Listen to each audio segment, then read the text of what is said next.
At this point, you should have two papers. One is our experimental watercolor page, and one is your background where you were trying to use analogous colors that are colors that are next door, and they also needed to be colors that you see in the sky. So that is the background. That one we're leaving alone at the moment.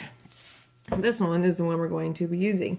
If you know you're good at tearing with your hands, then feel free to tear with your hands to get these layers to come apart. And I find it helpful to have my hand on each side of where I'm tearing so I have a little more control. If you feel like you stink at tearing, then bust out scissors. So first mission is separate the 4 layers that you created.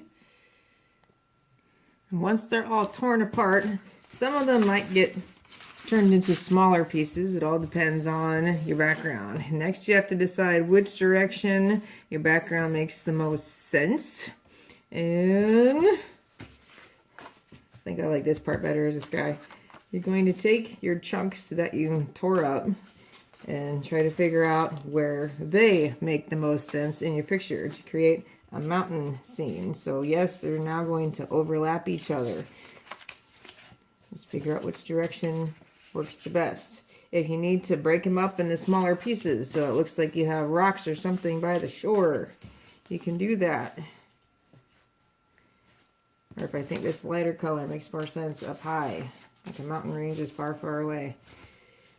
Just experiment with where you can layer these pieces that you created. And while you're working on your collage, you want to make sure that anything with a straight edge goes on a straight edge. So that's why on this piece, I ripped this so I could use part of it to make little bushes or smaller hills down below.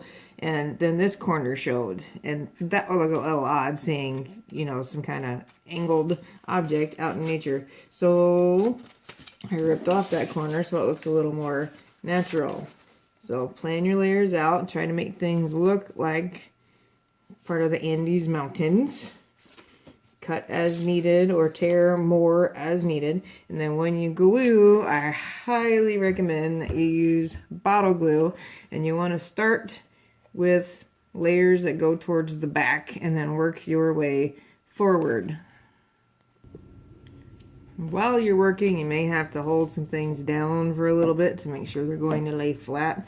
And you may have some things that hang off the edge a little. So once you're done gluing, please flip it to the back side. That way you can chop off anything that hangs over the edge of your picture. And then it's going to need some time to dry.